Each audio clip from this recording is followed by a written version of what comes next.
Hello everyone. अब हम पहुंच गए हैं इस बुक के चैप्टर नंबर 3 पे। और चैप्टर 3 जो है वो बुक का उसका नाम है लिबर्टी। और लिबर्टी की जो आगे जो दी हुई है सब क्लास वो है big data is watching you. तो यहाँ पर ऑथर क्या बात कर रहे हैं? The liberal story cherishes human liberty as its number one value. यानी कि the author is saying कि you cannot call yourself liberal unless you promote human liberty।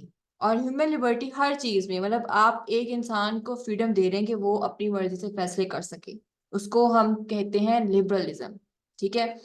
In Western political discourse, the term liberal is sometimes used today in a much narrower partisan sense to denote those who support specific causes like gay marriage, gun control and abortion। देखिए हमारा जो culturally जो view point है वो तो और तरह का है। देखिए अगर हम वेस्ट की बात करें तो जहाँ पहले ही एक लिबरलिज्म है वो फर्दर एक और स्टेप आगे की कुछ चीजें हैं जिसको वेस्टर्न पॉलिटिकल डिस्कोर्स लिबरलिज्म का नाम देता है। और वो कौन सी चीजें हैं? Gay marriage, gun control and abortion। In a famous interview in 1987, Thatcher said that there is no such thing as society. There is a living tapestry of man and woman, and the quality of our lives will depend upon how much each of us is prepared to take responsibility for ourselves। अब ये चीज देखिए मैंने यहाँ पर coat की है। यहाँ पे मैंने आपके सामने कोट की क्यों की है? ताकि आप जब मुझे सुन रहे हैं तो आप ये चीज, ये जो फेमस इंटरव्यू है थैचर का 1987 का, ये आप अपने पास नोट्स में कहीं नोट डाउन कर लें। आप आपके पास जब कोई ऐसे आता है लिबरलिज्म पे तो आप देखें ये चीज आप वहां पे कोट कर सकते हैं। तो मैंने आपको पहले ही बताया कि ये मेरी वीडियोस बहुत इंफॉर्मेटिव है, इसमें आपको बहुत सारी चीजें, आप लोगों की बहुत ज्यादा सारी चीजें एक साथ तैयार हो रही होंगी। तो यहाँ पे जो है वो ऑथर ये बात कह रहे हैं कि जो थैचर था ना, वो Thatcher said that there is no such thing as society. There is a living tapestry of man and woman, and the quality of our lives will depend upon how much each of us is prepared to take responsibility for ourselves। Thatcher was basically an advocate of liberalism, and in a famous interview in 1987, Thatcher ने ये बात की कि ये there is no such thing as society. मतलब there is a living tapestry of man and woman. Tapestry क्या होता है? टेपेस्ट्री को अगर आप देख लें, आई एम साथ ही साथ में आपको प्रेसी की भी तैयारी करवा रही हूँ। टेपेस्ट्री क्या है? Tapestry is basically a cloth जिसपे कुछ डिजाइन वगैरह बने होते हैं, उसको आप अमूमन हैंग कर देते हैं वॉल्स वगैरह पे। ठीक है। तो ये बात कह रहा है there is a living tapestry of man and women, and the quality of our lifes जो है वो डिपेंड करती हैं कि कैसे हर कोई अपनी जिम्मेदारी लेने को तैयार है। मतलब Hatcher is an advocator of liberalism. यहाँ पे देखिए आप ये इंटरव्यू जो है वो आप कोट कर सकते हैं इन योर एग्जाम, जहां कहीं पे भी आप क्वेश्चन देखते हैं लिबरलिज्म का। Thatcher's heirs in the Conservative Party fully agree with the Labour Party that political authority comes from the feelings, choices and free will of individual voters। यानी कि जो थैचर के जो हेयर हैं कंजर्वेटिव पार्टी में, वो agree करते हैं with the labour party in a sense कि जो पॉलिटिकल अथॉरिटी होती है वो आपकी feelings, choices and free will जो इंडिविजुअल वोटर्स की होती है उससे आती है।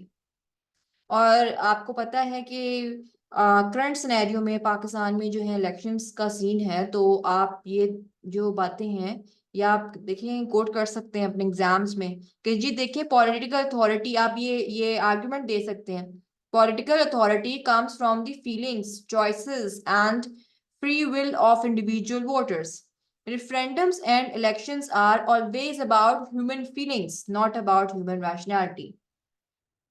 यहाँ पर ऑथर ये बात कह रहे हैं कि जो रेफरेंडम और जो इलेक्शंस होते हैं वो उनका जो उनकी जो डिपेंडेंसी होती है ना वो ह्यूमन फीलिंग्स पर होती है, इंसान की रैशनैलिटी पे नहीं होती। यानी कि जब इंसान को जिसका दिल कर, इंसान उसको वोट देता है ना, जिसका मतलब उसको दिल कर होता है कि जी मैं इसको वोट दूं, ये मुझे पसंद है बंदा, तो वो उसको वोट देता है। और यहाँ पे ऑथर ने अपनी बुक में ये बात भी कही हुई है कि रेफरेंडम और इलेक्शन एक ऐसी चीज है कि अगर एक बंदा हायर अथॉरिटी पे है तो वो भी अपनी फीलिंग्स के तहत वोट दे रहा है, और अगर कोई एक मेड है, अगर वो किसी के घर काम कर रही है तो उसकी इतनी अथॉरिटी नहीं है, लेकिन उसका एक वोट मैटर कर रहा है मुल्क के नक्शे को बदलने में, तो वो उसकी भी वोट की उतनी ही पावर है जितनी कि एक उस बंदे की जो कि एक हायर अथॉरिटी पर बैठा हुआ है। वो बंदी भी जो है अपनी फीलिंग से किसी को वोट दे रही है, और जो एक बंदा हाई अथॉरिटी पे बैठा है वो भी अपनी एक फीलिंग से वोट दे रहा है।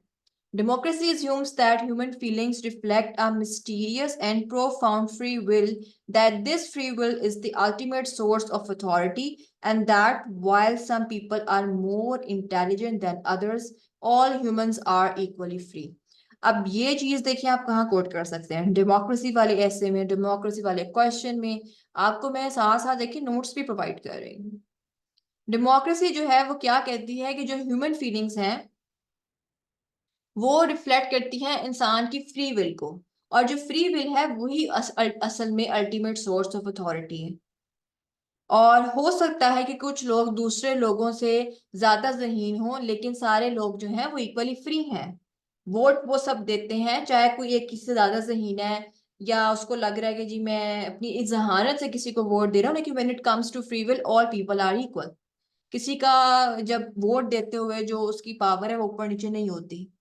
जहां पे एक अमीर बंदा वोट डाल रहा है उधर ही एक गरीब बंदा जो है वो वोट डाल रहा है। ठीक है, और मुल्क का फ्यूचर डिसाइड जो है उन्हीं के उनके वोट से हो रहा है, regardless of their social status.